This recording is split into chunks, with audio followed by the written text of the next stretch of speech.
Les gens qui sont au pouvoir, c'est des criminels. Vous imaginez ça? Un pays qui est riche, comme le Venezuela, avec des gens, une éducation, un pays moderne, et qu'aujourd'hui, c'est un pays en destruction.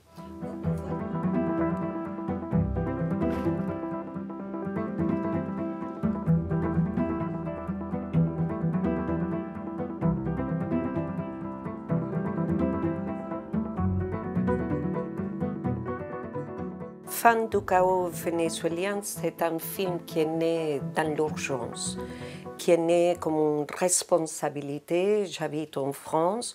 En voyant que mon pays était dans une crise terrible, j'ai décidé de faire ce film. Je suis 100 femmes qui représentent chacune d'elles un sujet de la crise vénézuélienne. La santé, les prisonniers politiques, la pénurie, l'injustice et la peur. Et à travers elles, on va avoir une espèce d'éventail de ce qui se passe au Venezuela, et elle représente vraiment la société vénézuélienne, parce que chacune d'elles, elles sont des âges différents, elles viennent des milieux socio-économiques différents. Donc on a, je dirais, c'est une espèce de mostra de la société vénézuélienne et comment la société vit dans le chaos. El paciente llega al hospital y tiene que llevar sábanas para su cama donde va a estar, soluciones, batas para paciente, si hace falta algún medicamento debe comprarlo, inyectadoras, termómetros. Me siento impotente cuando ellos llegan y ya se nos escapa de las manos sin tener una herramienta con que brindarles salud y no tener que decirles, sino simplemente no hay. Je voulais faire un film vraiment rentrer dans l'immersion d'une famille.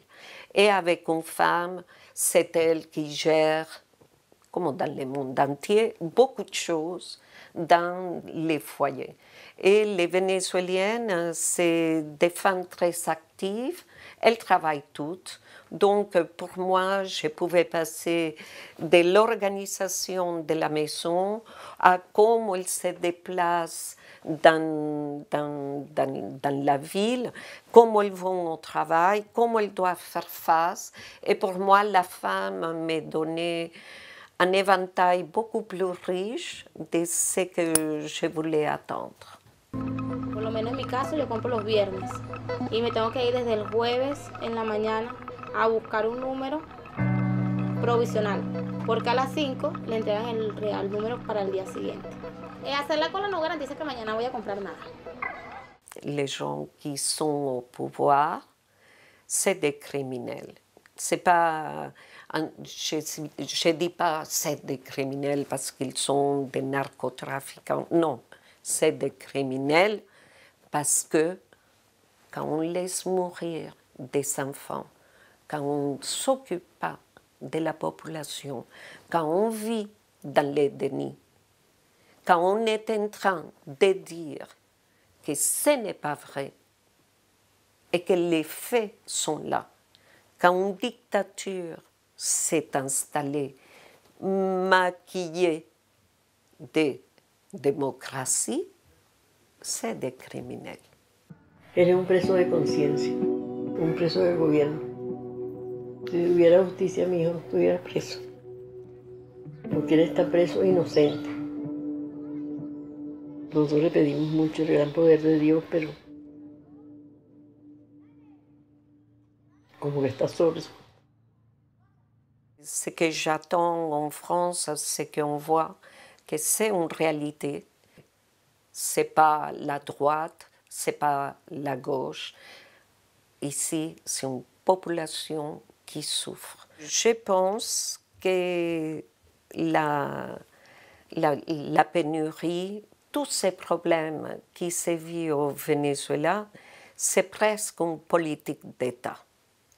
Et les gens au Venezuela, ils n'ont pas le temps de penser ils sont occupés à survivre. Comment manger, comment trouver des médicaments, parce que je pense que les gens au gouvernement, ils ne sont pas déçus. Soit ils sont au pouvoir, soit ça va se passer très mal pour eux. Soit ils sont persécutés, soit il y aura un moment qu'il va falloir faire face à la justice. Donc, l'unique façon pour eux, pour ce régime, c'est se maintenir au pouvoir.